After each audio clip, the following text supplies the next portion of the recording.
প্রধানমন্ত্রী তারেক রহমান বলেছেন, রাজনৈতিক স্বার্থে গণভোট ও জুলাই সনদ নিয়ে বিভ্রান্তির সৃষ্টির চেষ্টা হচ্ছে এবং এমন ব্যক্তিদের তিনি প্রশ্রয় না দেওয়ার জন্য জনগণের প্রতি আহ্বান জানিয়েছেন। আপনি সংস্কার নিয়ে কথা বললেন, সেই জায়গা থেকে প্রশ্ন। আচ্ছা, আগের প্রশ্নটার উত্তর আগে দিই। সেটা হচ্ছে, দেখেন, বিরোধী দল আসলে আমাদের মনস্পটে গত 17 বছরে আমরা বিরোধী দল দেখিনি। যদিও শামীম হায়দার পাটোয়ারী ভাইরা ছিলেন, কিন্তু ওটা তো আসলে একটা গৃহপালিত বিরোধী দল হিসেবে আমরা দেখেছি যে যারা আসলে আওয়ামী লীগের হ্যাঁতে হ্যাঁ এবং আওয়ামী লীগের নাতে না বলতো। তো সেই জন্য এখন আসলে যে বিরোধী দলের যে কনসেপ্টটা এখন আমরা সংসদকে যেভাবে দেখছি, আসলে সেটা অনেকের ক্ষেত্রেই অনেকেই মানতে পারছেন না যে এটা কেন এরকম এত মানে ঝগড়াঝাটি হচ্ছে বা এত কথার উপর কথা এই জিনিসগুলো হচ্ছে। কিন্তু আমার মনে হয় যে এটা একটা ভালো, আমাদের গণতন্ত্রের জন্য খুবই ভালো একটা সংকেত।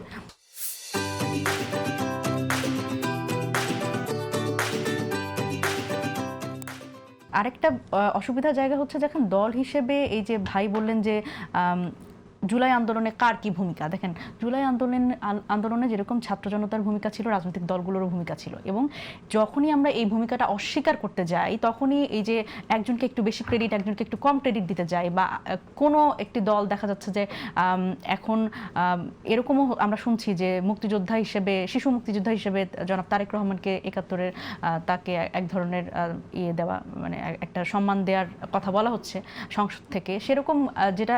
সেরকম আমাদের ধরেন এই জুলাই গণ অভ্যুত্থানেও অনেকেরই দেখা যায় যে এই এক দফার ঘোষক থেকে শুরু করে সব জায়গায় দেখা যায় যে বিএনপি আসলে নিজেদের একটা, আমি বলবো ওই যে আমরা আসলে দল হিসেবে এটার সাথে নাই, ওই ঘোষণাটার জন্য ওনারা বোধহয় একটা হলনেসের মধ্যে থাকে বা একটা আইডেন্টিটি ক্রাইসিসের মধ্যে থাকে যে জুলাই আন্দোলনে আমরা যেহেতু ঘোষণা দিয়েছিলাম একটা, ওটা কৌশলগত ঘোষণা, তারপরেও আমরা বোধহয় তাহলে জুলাই গণ অভ্যুত্থানে নাই, মানুষ এটা ভাবছে। আমি বরং তাদের আশ্বস্ত করতে চাই যে এটা ভাবার কোনো কারণ নেই। অবশ্যই রাজনৈতিক দলগুলোর সহযোগিতা ছাড়া কোনোভাবেই আসলে এইটা সম্ভব হতো না স্বাভাবিকভাবেই, কারণ আমাদের ফোকাসটা তো একমাত্র ছিল আওয়ামী লীগ এবং সেই এই ফ্যাসিবাদের আসলে পতন। সেখানে সকলেরই আসলে ভূমিকা আছে এবং অবদান আছে, এটা অস্বীকার করার যুক্তি নাই আসলে। এবং বিএনপিকেও আমি, কিন্তু এই যে কথাগুলো আমরা অনেকবার শুনি যে আমরা ছাত্ররা রাস্তায় না নামলে তারেক রহমান কখনো প্রধানমন্ত্রী হতে পারতেন না, এবং ছাত্ররা রাস্তায় নামলে কখনো আসলে হাসিনার পতন হতো কিনা, এই যে কথাগুলো বলা হয়, এবং বিএনপি ফেল করেছে, বিএনপির কোনো আন্দোলন সফল হয় নাই। প্রশ্ন যদি এভাবে আসে যে বিএনপির যে আন্দোলনগুলো হয়েছিল সেই সময় আপনারা কোথায় ছিলেন? না, দেখেন, আমরা তখন বিভিন্ন বিশ্ববিদ্যালয় ক্যাম্পাসে ছিলাম, আমরা আমাদের মতো আমাদের এজেন্ডাগুলো নিয়ে সাফার করেছি, এবং সেই জায়গায় তাদেরকে তো সহযোগিতা করতে পাশে দাঁড়াননি না, তাদের ছাত্রদের তো আসলে রাজনৈতিক দলগুলোকে সহযোগিতা করার মানে সেই ধরনের এজেন্ডা তো ছিল না। আমরা ছাত্রদের আমাদের বিষয় নিয়ে আন্দোলন করতাম, আমরা জাতীয় এজেন্ডা নিয়েও নামতাম। কিন্তু দেখেন, এটা তো সত্য, এটা তো স্বীকার করতে হবে যে রাজনৈতিক দলগুলোর ডাকে মানুষ নামে নাই। এবং আমি যদি বলি যে এই যে বৈষম্য বিরোধী ছাত্র আন্দোলন, এই ব্যানারটা একটা অরাজনৈতিক ব্যানার না হলে আসলে মানুষ এটার উপরে এতটা আস্থা রাখতে পারতো না, এবং সকল রাজনৈতিক দলও কিন্তু তারা আসলে তাদের উপরে এত আস্থা রাখা এবং পেছন থেকে যে ব্যাকআপ দেওয়া এটা কিন্তু করতো না।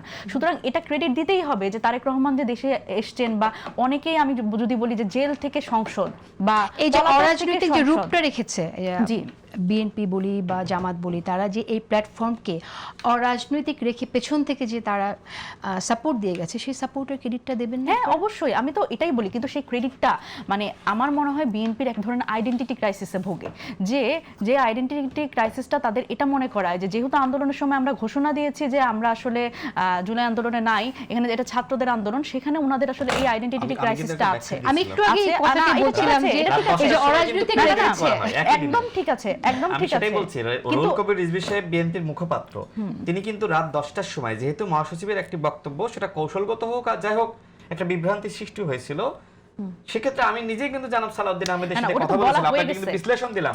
ওই দিন একই দিনে 17 জুলাই রাতে 10টার সময় বিএনপি দল হিসেবে স্থায়ী কমিটির মিটিং করে তারা কিন্তু প্রেস ব্রিফিং করে জনাব রুহুল কবির রিজভী, তার মানে কি মহাসচিবের বক্তব্য যে সাময়িক একটা বিভ্রান্তি সৃষ্টি করে, মানে মনে করেন যে বিভ্রান্তি ধরে দিলাম, আচ্ছা মানে আমি বুঝতে করেছেন। পেরেছি, এটা তো আপনাকে বলতে হবে। তবে আমি একটু বলি, এটা বলতে হ্যাঁ হবে আমি বলি শুনেন, যেহেতু একবার বলা হয়েছে মানুষজন কিন্তু সেটা ক্যাচ করেছে। এখন এখানে যে জায়গাটা সেটা হচ্ছে, দেখেন আমি যদি বলি যে রুহুল কবির রিজভী উনিও কিন্তু 5 আগস্টে আমরা যখন ওনার বক্তব্য শুনি উনি কিন্তু বলছেন বাবারা মায়েরা তোমাদের জন্য আমরা মুক্ত হতে পেরেছি, উনি কিন্তু ক্রেডিটটা দিয়েছেন।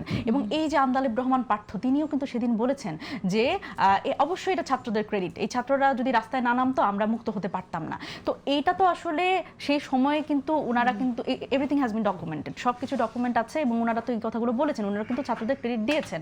এখন অসুবিধাটার জায়গা হচ্ছে, আমরাও কিন্তু বলেছি যে রাজনৈতিক দলগুলোর কিন্তু ব্যাকআপ ছিল, রাজনৈতিক দলগুলো পেছন থেকে সহযোগিতা করেছে, তারা দল হিসেবে ব্যানার নিয়ে আসেনি, আচ্ছা, আমার মনে হয় যে আমরা একই আলাপ বারবার করছি।